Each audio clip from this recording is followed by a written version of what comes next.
EVM খারাপ হওয়ায় vote দান ব্যাহত। ইভিএম খারাপ হয়ে যাওয়ার জন্য ভোট দান ব্যাহত হলো কান্দিতে।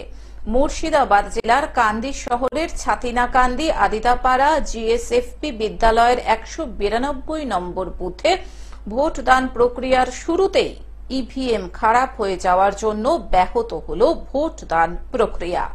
সকাল থেকে ভোট দিতে এসে তাই ভোগান্তির শিকার হলেন ভোটাররা। কথা এখন কটা বাজে? 7:30 বাজে, এখনো পর্যন্ত শুরু হলো না। এই রোদে বসে থাকা অসম্ভব, মানে এখানে ঘাম, রোদে বসে বসে ঘাম হচ্ছে। আর এই যে অনেক বয়স্ক মহিলা আছে, তারপরে অনেক বয়স্ক পুরুষ মানুষ আছে, হ্যাঁ, তাদের কি হাল হচ্ছে। ভোট তো এখন শুরুই হলো না, 7:30 বাজে। এইগুলো তো ঠিক না। মক পোল ঠিক হলো, অথচ বলছে ভোটের সময় বলছে মেশিন খারাপ। আচ্ছা, এরপরেও এখন কি করবেন ভাবছেন? এখন কি করবো, এখন এসছে মেশিন সারানোর লোক এসছে, এখন দেখবো একটু আধ ঘন্টা দেখবো, যদি না হয় বাড়ি চলে যাবো। মুর্শিদাবাদ থেকে রক্তিম সিদ্ধান্তের রিপোর্ট, গ্লোব নিউজ। এখন থেকে গ্লোব টিভি দেখুন আপনার স্মার্টফোনেও। গুগল প্লে স্টোর অথবা অ্যাপল স্টোর থেকে ডাউনলোড করুন গ্লোব টিভি লাইভ অ্যাপ। এছাড়াও জিও টিভি অ্যাপ থেকেও দেখুন গ্লোব টিভি লাইভ।